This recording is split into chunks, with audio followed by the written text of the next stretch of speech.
My dad's lie broke our family. I opened the door and a court officer said my name, put a yellow envelope in my hands and scanned our living room like he knew the floor plan. Lean. The word hit harder than the cold. Mom clutched her chest and my father, in his robe, pretended to be surprised. I had seen his deleted emails, quick loans, messages with RC, a hidden account. I thought I was paranoid, until their red step proved I wasn't. That night I cornered him in the kitchen. He said the bank was mistaken, that it was paperwork, that everything is under control. He laid his hand over mine like when I was little. He lied with the same softness as ever. When I showed the screenshot of a deposit to a woman who wasn't Mom, he pulled back as if my skin burned. She's a client. You don't understand the business. His business was lying.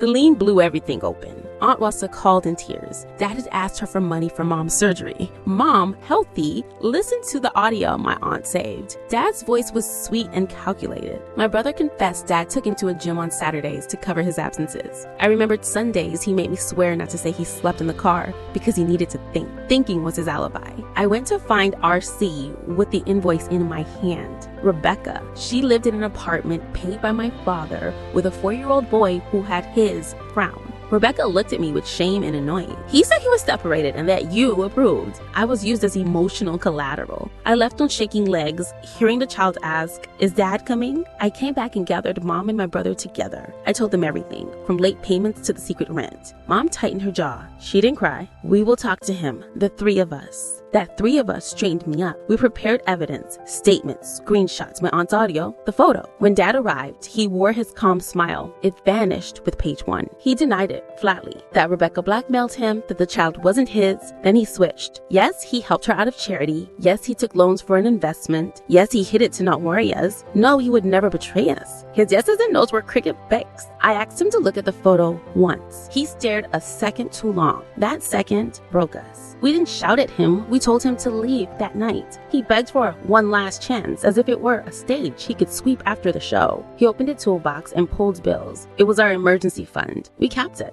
That was the first wall we built alone. The next morning we changed locks. Mom called the bank. I called legal aid. My brother called the school. We sold furniture, cooked with what we had, took extra work. In Dad's planner, I found duplicate appointments, 2 anniversaries, and 2 names with hearts. I kept it as an inventory of harm. Weeks later, Dad wrote, "It was a mistake, a phase. He wanted me to mediate for him." I answered with one line, "You don't decide for us now." It wasn't a speech, it wasn't ending. I went back to the cleared living room, hung a light curtain, let in light and air. Mom set a green plant. My brother arrived with a backpack of used books. We didn't recover what was lost, but silence stopped sounding like a secret.